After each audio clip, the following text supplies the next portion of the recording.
अस्सलामुअलैकुम दोस्तों इस वीडियो में बड़ी कमाल की मालूमात मैं आपसे शेयर करने जा रहा हूँ न्यूक्लियर इनर्जी के बारे में।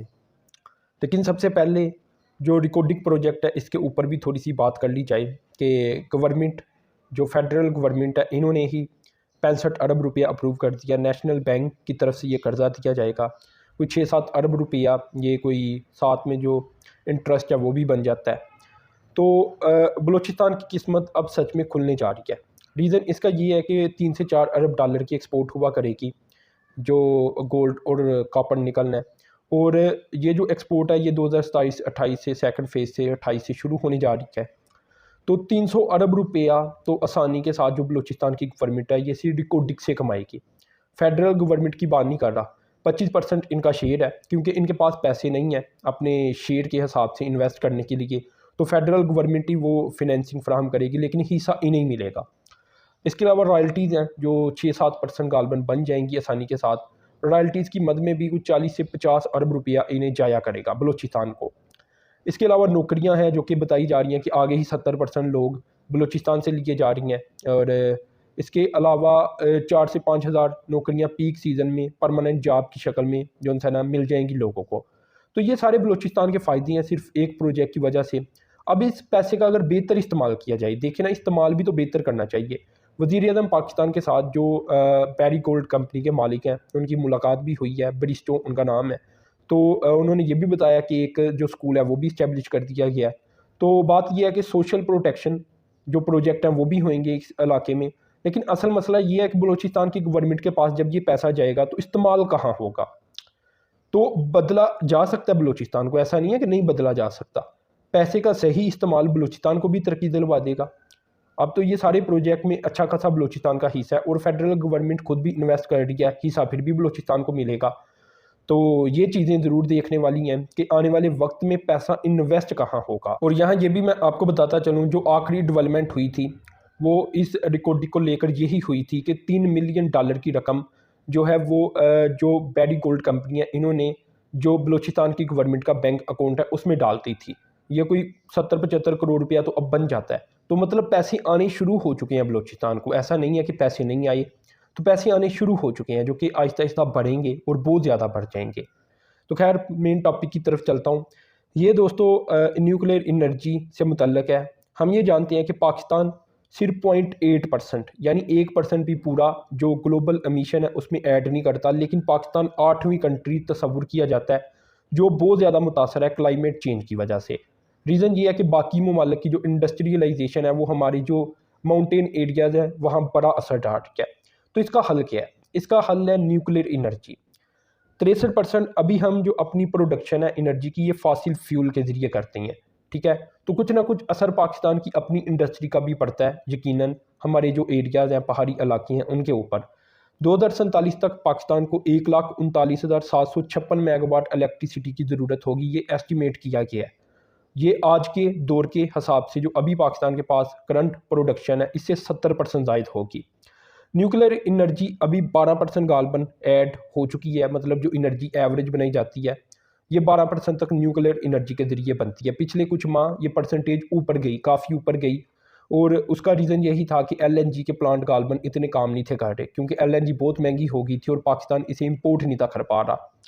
इसके अलावा जो अभी एडिशन किया गया न्यूक्लियर एनर्जी में, ये K3 K2 किया गया कराची से 1100 मेगावाट। तो कोई पाकिस्तान का जो एम है, जो मकसद है पाकिस्तान का, वो ये है कि 8800 मेगावाट इलेक्ट्रिसिटी 2030 तक न्यूक्लियर के ज़रिए पैदा की जाए। 2050 तक का विजन ये है कि 40,000 मेगावाट पैदा की जाए।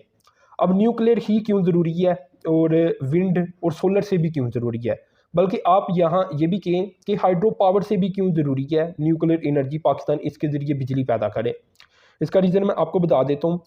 सोलर के ज़रिए अगर पावर जनरेशन की जाती है तो ये 4 गुना ज़ायद न्यूक्लियर की निस्बत जो कार्बन डाइऑक्साइड है इसे इमिट करेगी, माहौल में खारिज करेगी, जिससे माहौल गंदा होगा। अगर विंड की बात की जाए तो ये 2 गुना ज़ायद करेगी।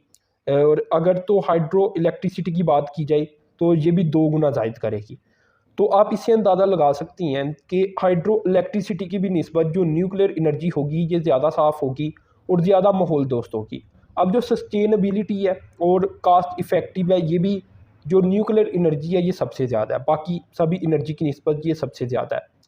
अभी तक दो बड़े वाक़यात हुई हैं, एक तो चेरनोबिल 1986 में हुआ था और एक फुकुशिमा 2014 में जापान में हुआ था। तो इसमें टोटल चेरनोबिल में 46 और जो फुकुशिमा में हुआ था वहाँ एक डेथ रिकॉर्ड की गई थी। अब जो डेथ हैं कि मुख्तलिफ जो तरीके हैं बिजली बनाने के, तो उसकी निस्बत किसमें ज़्यादा डेथ रिकॉर्ड की गई हैं, तो उसमें भी जो न्यूक्लियर एनर्जी है ये सबसे कम डेथ रेशो रखती है। मोर्टेलिटी रेट 90 लोग हैं अगर तो 1000 टेरावाट हार इलेक्ट्रिसिटी पैदा की जाए न्यूक्लियर एनर्जी के ज़रिए, 90 हैं, ठीक है।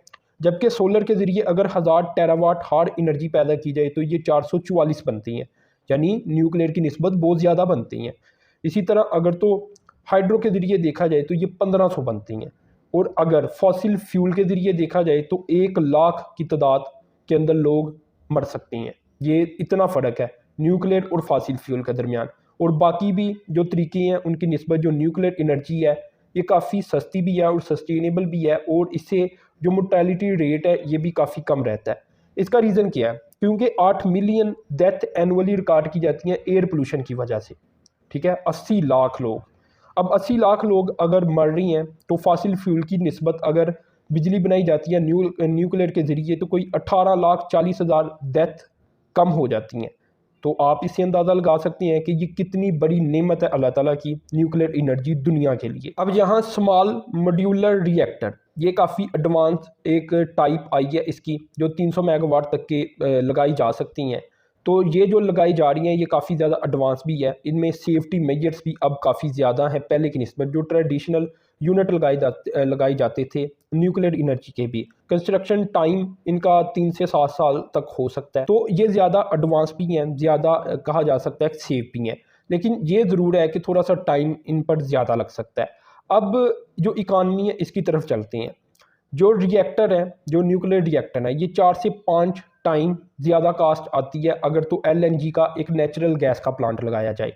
यानी नेचुरल गैस का प्लांट आप फ़र्ज़ करें 1 लाख में बनता है, तो न्यूक्लियर का बनेगा 5 से 7 लाख में।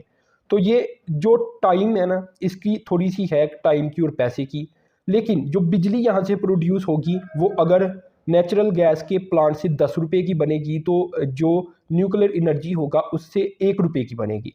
तो फ़र्क है, ठीक है ना, लेकिन बनाने में भी फ़र्क है ना, टाइम ज़्यादा चाहिए। अब क्यों कई ममालिक इसे नहीं इतना प्रायोरिटी के ऊपर रख पाते, पाकिस्तान भी, कि पाकिस्तान को अगर आज एनर्जी की ज़रूरत है तो ये लॉन्ग टर्म प्रोजेक्ट है, आज फिर फैसले करने पड़ेंगे कि पाकिस्तान को न्यूक्लियर एनर्जी चाहिए।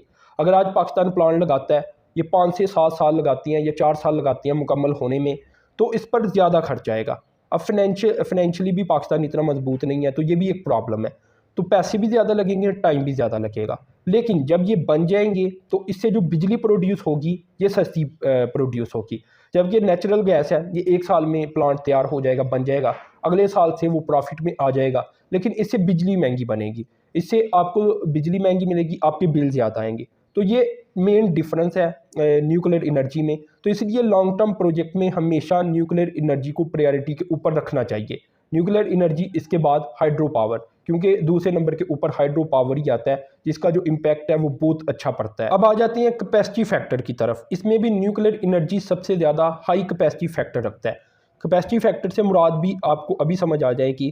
फ़र्ज़ करें सोलर है, तो सोलर सिर्फ सूरज होगा तो इलेक्ट्रिसिटी बनाएगा। विंड है तो विंड बहुत ज़्यादा हवा चलेगी तेज़, तो बेहतर इलेक्ट्रिसिटी प्रोड्यूस की जा सकेगी। तो इसी तरह जो सोलर का कैपेसिटी फैक्टर हुआ ये 34.6% हुआ, विंड का 24.6%। कोल के ज़रिए अगर बिजली बनाई जाती है तो इसका 49.3% हुआ, क्योंकि कोल आपको पता है अगर अवेलेबल है तो बिजली हर टाइम ही बनाई जा सकती है, लेकिन इसके बावजूद ये 49.3% कैपेसिटी फैक्टर बनता है। नेचुरल गैस का 54.4% बनता है, जबकि न्यूक्लियर एनर्जी दिन रात आप बना सकती हैं। 92% जो टाइम है इसमें न्यूक्लियर एनर्जी इजीली बन सकती है एक रिएक्टर के ज़रिए। अब यहाँ जो चैलेंजेस है, एक मैंने आपको बता दिया फाइनेंशियली, क्योंकि पाकिस्तान इतना मजबूत नहीं कि बहुत ज़्यादा ही जो न्यूक्लियर एनर्जी प्रोजेक्ट हैं वो शुरू कर ले। लेकिन एक दूसरी प्रॉब्लम भी है, वो ये है कि न्यूक्लियर सप्लायर ग्रुप पाकिस्तान के साथ ताउन करने में बाकी ममालिक के दरमियान आ जाता है। वो थोड़ा सा आप कह सकती हैं कि तज़ुब का शिकार है, वो नहीं चाहता कि पाकिस्तान न्यूक्लियर एनर्जी के लिहाज से बाकी ममालिक से ताउन कर पाए। तो इसलिए तो पाकिस्तान का ताउन हमेशा चाइना की तरफ रहता है। यानी आप ये देखें कि न्यूक्लियर सप्लायर ग्रुप भी पाकिस्तान की तरक्की में हाइल है कि वो भी प्रॉब्लम क्रिएट करता है कि पाकिस्तान को इससे रिलेटेड जो इक्विपमेंट है वो ना मिल जाए। तो ये एक प्रॉब्लम है। दूसरी जो प्रॉब्लम है वो फाइनेंशियली पाकिस्तान इतना मजबूत नहीं है, तो पहले फाइनेंशियली भी मजबूत होना पड़ेगा अगर हम भरपूर फ़ायदा उठाना चाहते हैं न्यूक्लियर एनर्जी के तरीके। अब जो इससे भी बढ़कर एक नई चीज़ आई है, ये न्यूक्लियर एनर्जी से आगे फ्यूज़न एनर्जी है। तो फ्यूज़न एनर्जी के ऊपर जो अमीर ममालिक हैं वो काम कर रही हैं, चाइना इसके ऊपर बड़ा आगे जा रहा है। तो आज के दौर में अगर पाकिस्तान चाइना के साथ कोलैबोरेट करता है इसको लेकर, तो आहिस्ता आहिस्ता आहिस्ता आहिस्ता पाकिस्तान भी कुछ टाइम बाद एक ख़ास मकाम के ऊपर होगा और इस एनर्जी से भी फ़ायदा उठा रहा होगा, क्योंकि अभी ये एक इब्तदाई मरहले वाली एनर्जी है और ये इसकी जो एनर्जी है वो है भी बहुत ज़्यादा। ठीक है, तो पाकिस्तान आज अगर सोचे कि हमने चाइना के साथ कोलैबोरेट करना है, इसके एग्रीमेंट साइन करे, तो 5-10 सालों में पाकिस्तान कुछ ना कुछ इसका आप कह लें कि सीख लेगा चीज़ें। तो खैर ये सारी मालूमात मैंने आपसे शेयर की। आप लाजमी चैनल को सब्सक्राइब करें, साथ में जो बेल के आइकान पर क्लिक करें। अब तक के लिए इतनी था। अल्लाह हाफिज़।